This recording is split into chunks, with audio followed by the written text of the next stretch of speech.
Hello everyone and welcome to another Houdini tutorial. This is part 4 of my little title intro sequence project that I've been working on. If you've missed any of the other previous parts, I will link them in the description down below. So for part 4, this is my final part that I think I'm going to do. It will be about 10 seconds long, which is a good length for a title intro. All I'm going to do now is have 2 presses come from the side, and we're going to make an effect of this being smushed into a little button that says MMN. So we'll have 2 presses on each side come and smash this down, and then we're going to have one come from above and punch it into like a little button. And not too many effects in this one. We'll have some dust come from each of the presses as they collide with an object, because these presses, they haven't been used very often, so they gathered up just a little bit of dust. But other than that, it's going to be a pretty simple and straightforward tutorial. So let's get started by dropping down a network box. We'll just call this one compress. And I'm good to take off the display flag on our paint combined. We'll reference it later in this geometry node here. We'll call this one presses. Dive inside and bring in our object via an object merge. Check in there. We can reference. We didn't drop down a null. That is bad form. Bad form. But I do know it's this visibility node. So, oh well. Now we're good to model our presses. We'll toggle a template here and drop down a simple box. We're not going to do anything too complicated here, just 2 rectangles coming in. Make it a polygon mesh and increase the size pretty significantly. We'll make these more rectangular. We'll increase the size of the X and bump it up on the Y. We have to make sure that it'll cover the area. Good. Let's move the center over just a hair. We'll do the right one first, and we'll bump it up 5, and we'll bump it up so it's sitting right there on the surface level. It'll cover our object, and we'll do a little handle coming out of the back. So I will hit the select tool and click on our plane here. That way it only affects that one, and we'll type in poly extrude. Have this one come out for the handle. And I think I prefer these handles to be more rounded, so we'll do a poly bevel. Select all those, do a poly bevel, and we'll increase the distance, make it rounded. Easy peasy, nothing to it. Now, to make the second one, we'll just drop down a quick transform node here. And we will rotate this on the Y 180 degrees. And there you go. All right, so now we're good to animate both of these presses. We'll do it with a couple keyframes. Our simulation so far goes up to frame 192, so that's where we will start. And we want them to be closed in about half a second. So at 192, we're going to transfer these far away. Let's say negative 10. Well, let's say like negative 20. Let's check out where our object is at. It's going to have to be farther than that, maybe negative 50. And we can do a transform for the other one as well. Okay, so for our left one, negative 150, we'll keyframe that at 192. And at 204, we want it to meet back at the middle with 0. And then another half second, we want it to be back at negative 50. Keyframe that. And you'll see in our animation editor, if we hold space and G, it eases in and eases out. But I want a straight continuous effect, so we will change the keyframes there. And we will do the same thing for our right side as well, but we'll just do the opposite. So at 192, we want it to start at position 50. And then at 204, we will have it come back at 0. And then at 216, we will have it go back to 50. Make this straight. And merge the two.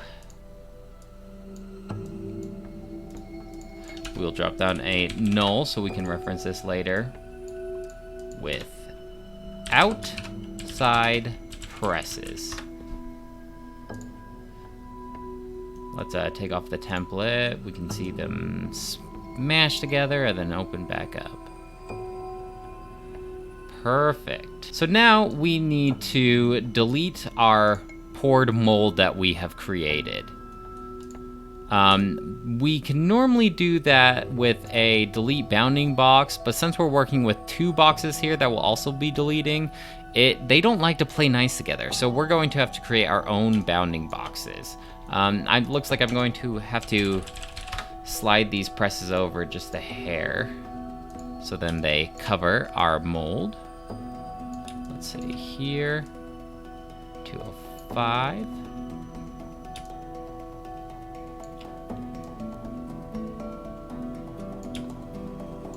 Let's increase the size just a little bit of our boxes on the Z.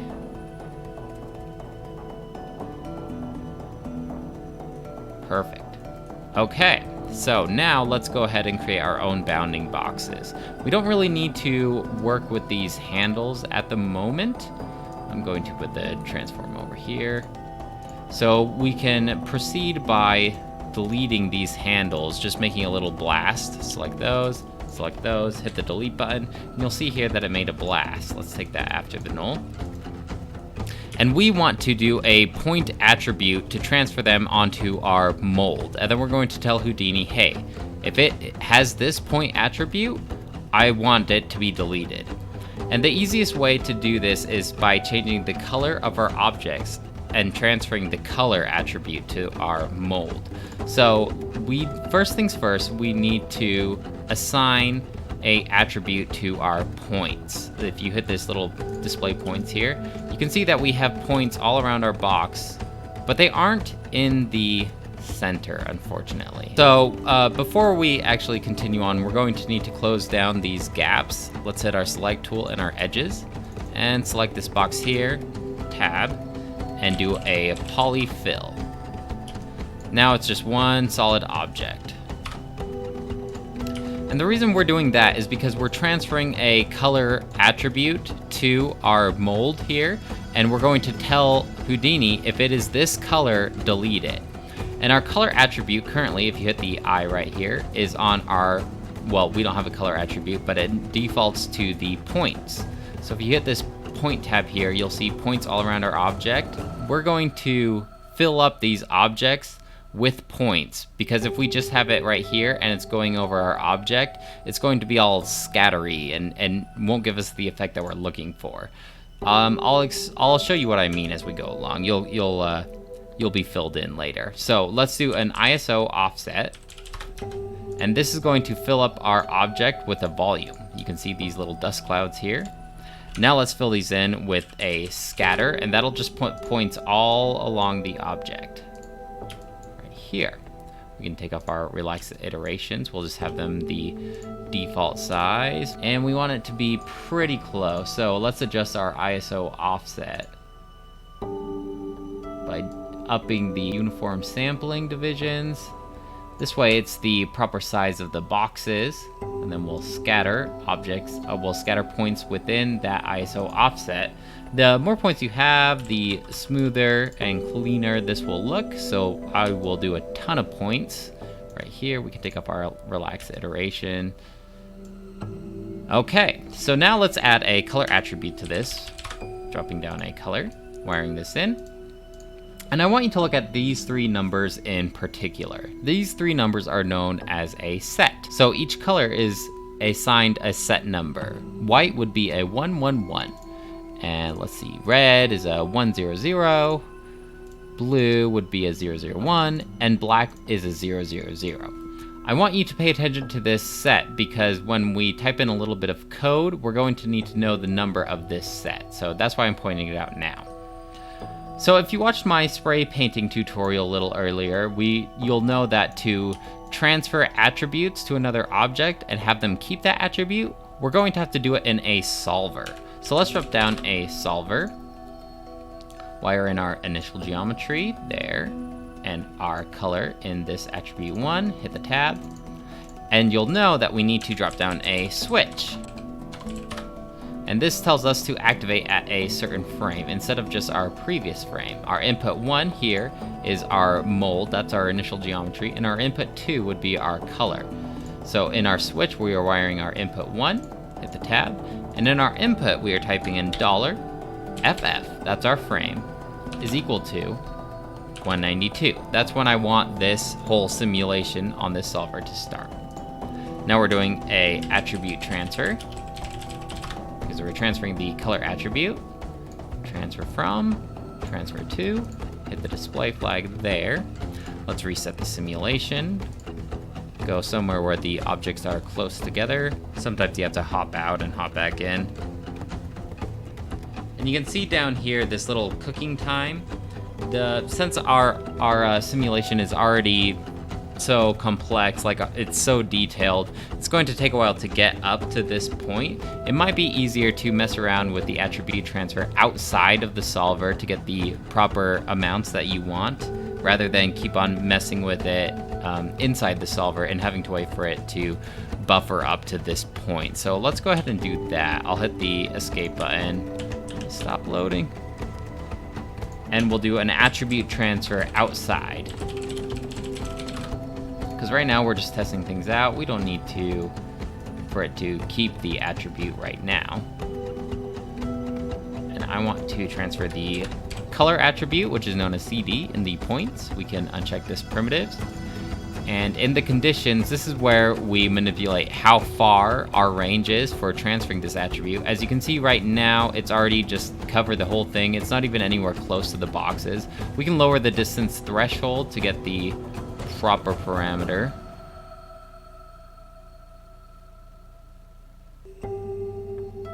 Not quite there. About right there. So it's still a little bit more, but these presses will be going so fast you won't even be able to tell. Looks like 0.8 will give us the results that we want. So let's go back into our solver, and in our attribute transfer, in our conditions, we'll do 0.8. And by default, it will transfer the color, but it's just good practice to type in the CD. In case you are transferring other attributes, you'll know that you have to do that. So now it's going to keep its attribute transfer, and now we can tell Houdini to delete the points if they have this color attribute. So now let's do a point wrangle. And previously we've only really used these to change the size of our point scale, of our P scale. So I will show you how to do just a little bit of vex. It's not too complicated, I'll talk you through it. We'll type in if. This is our condition. If this condition is met, do this. If, now we do a parentheses, the attribute CD, if the attribute color is equal to the set. Remember set? Remember how each color has its own 3 numbers called a set? Those numbers were 0, 0, 0. And we close that off. If this condition, if the points are black, now we do our parentheses here and a tab so we can read our code a little bit better. We want to remove the point 0, at ptnum. We want to remove the point number. Close that off, and we always end all vex with a semicolon. So we're saying if it's black, remove it. And you can see we've done so right here. Let's say save just in case. We never want it to close off. We're going to delete this attribute transfer. And now we are good to check out our side presses, and it should delete our points as we go along. Hit the display flag there. And it's going to delete as it closes, and it should stay deleted afterwards. Oh, it looks like it missed just a little bit. We may have to bump up the solver attribute transfer a little bit. Let's say like 0.5. Okay, we've deleted all of our mold. We did all that work for the mold. Now we deleted it. Our viewers won't know that we deleted it because we're replacing it with something else. So don't tell them. Okay, at 192, our simulation is going to start. 204, they close. And I want a top press to come down right after these open. So let's go ahead and model that. We'll do a tab. And this time we're dropping down a 2 because I want it to compress it into a little button that says MMN. So a 2 would be what we want there. Let's hit tab, look at polygon, and increase the columns. Let's make this really smooth. Increase the rows. Let's add end caps. And increase the height and the radius. Transform this.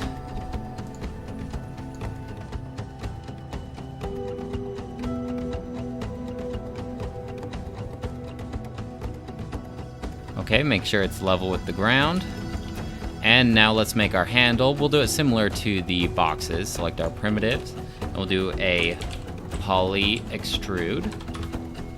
And we're just going to inset this one. And we'll do another poly extrude. And have this one come up.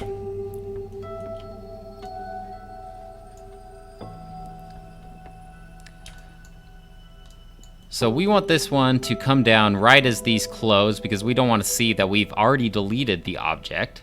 So let's skip forward to, let's say, 205. This is where we want our press to be at frame 205. We'll do a transform. And we're only going to keyframe the y-axis here, so at 0. So now let's skip. We want it to go pretty much at the same speed as the other side presses. So it took 6 frames for them to close. So we want 6 frames back. Let's say 199. We want this to be up. Let's say 50. And then 6 frames later from 205, that would be 211. We want to be back at 50. Same thing here at the animation editor, just make sure that it's smooth. So that's gonna close, then open, and this will stamp. You know what? I think I want to kind of hold when this closes. I don't like that it instantly opens up, so I want it to stay closed for a while. I'm gonna go back and change it just a little bit. That's okay. We got Houdini. We can do this. So yeah, let's say I kind of want it to hold 6 frames at 0, and then I want this here to be moved. We want it to hold, and then another 12 seconds I want it to be at -50. But right here we can delete that. Oh, do you see how so it's already trying to round out in our animation editor, space G. You can see that it just, right there. We want those, you and you, to be straight. Now we want that value to stay at 0. Let's do the same thing for the other one.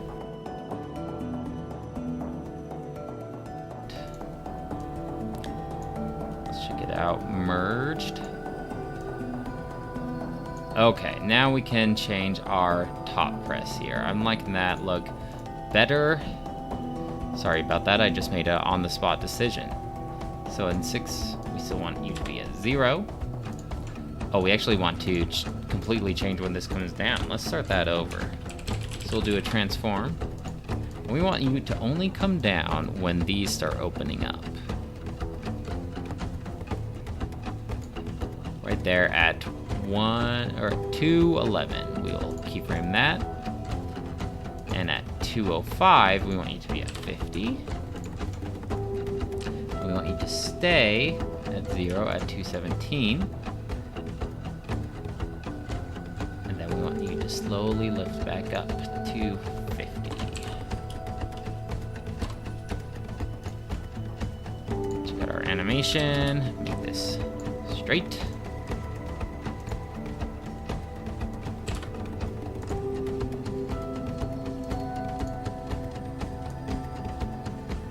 Close, open, then that comes down and raises up. Okay, Perfect. I think we have the presses all animated. The only step now is to add a little bit of dust, and in this case I'm going to make the dust particles. Let's do a pop network.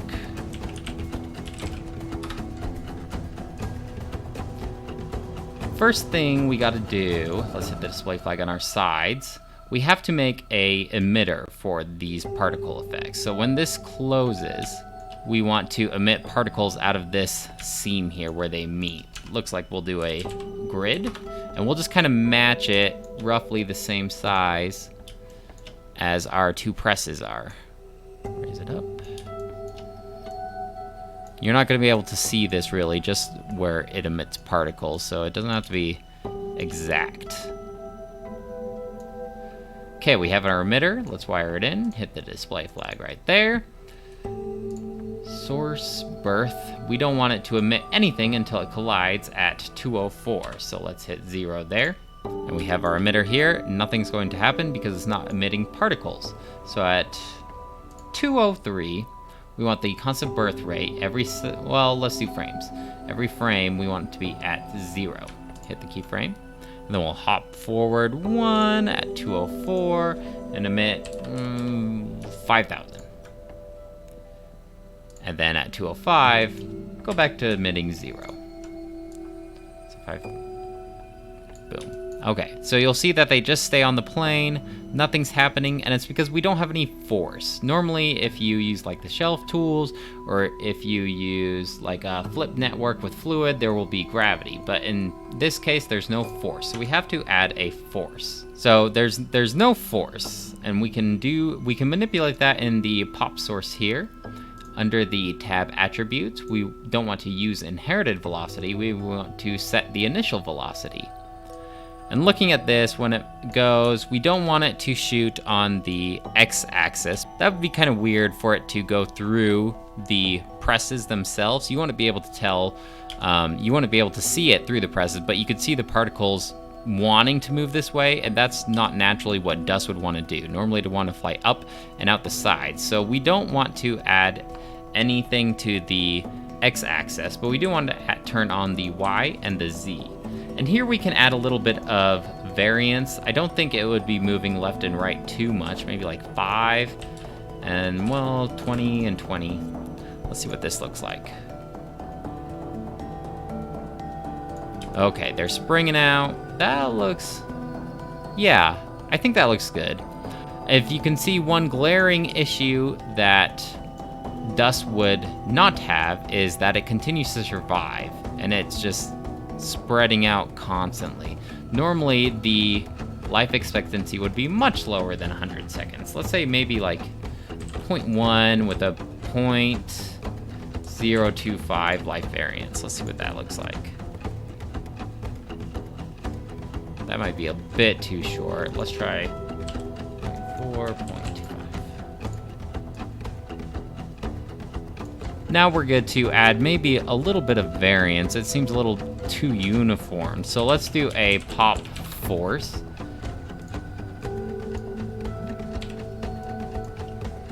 We're going to up the swirl size, up the amplitude. Let's up the amplitude 1, make it nice and swirly like dust would be.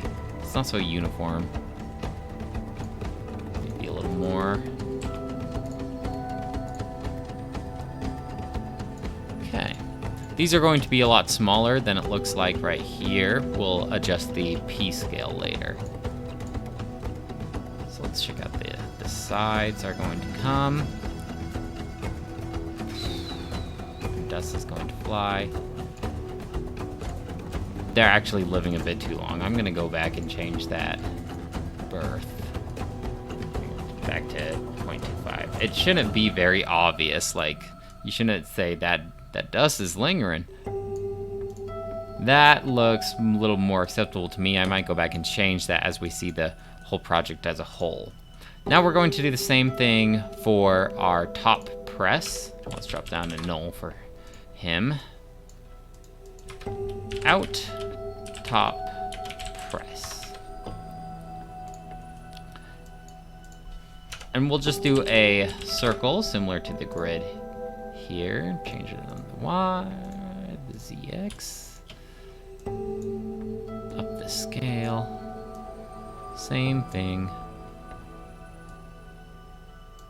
Right there. So we have our emitter. Drop down another pop now. Well, we can just copy this and then we'll change some things.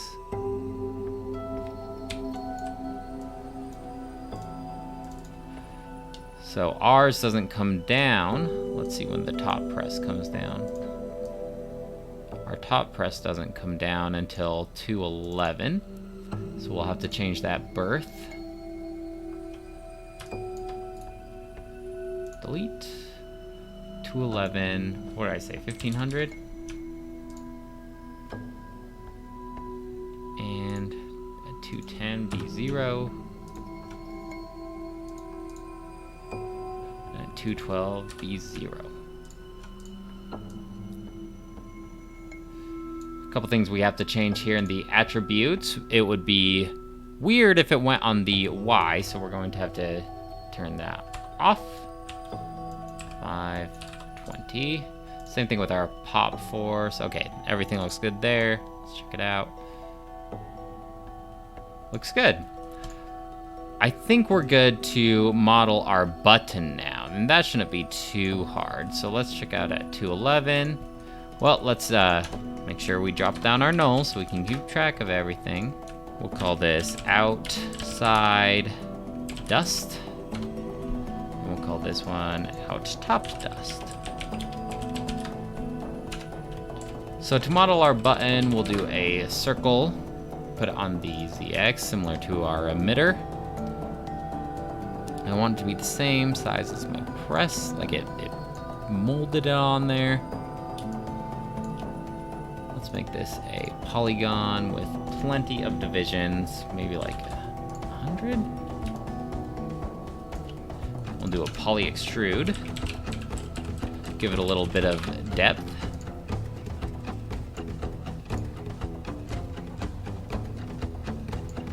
Looks like I should bump this up just a little bit.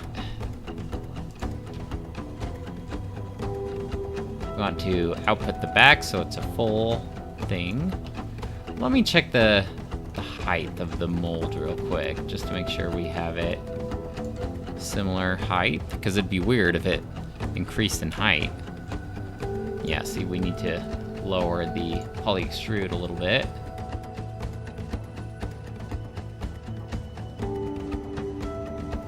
So we're good to type in our font. Well, let's make it more rounded with a poly bevel.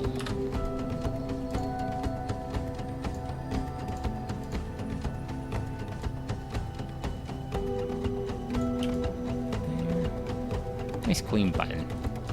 We'll do some font to add to there.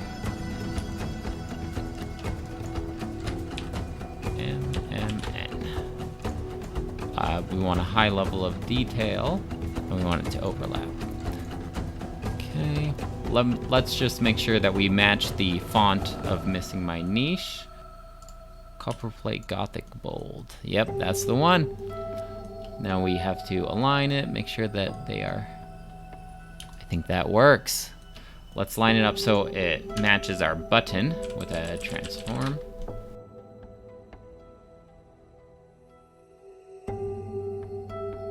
We'll do a poly extrude, give this one some depth as well. Look at that. Now we are good to add our colors.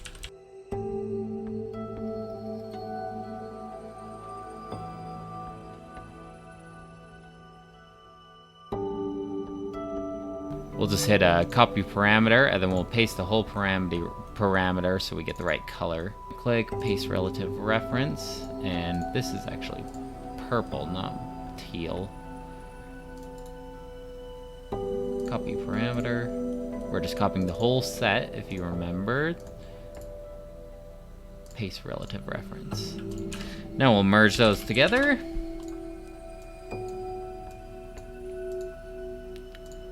Whew! And I think we have our button created.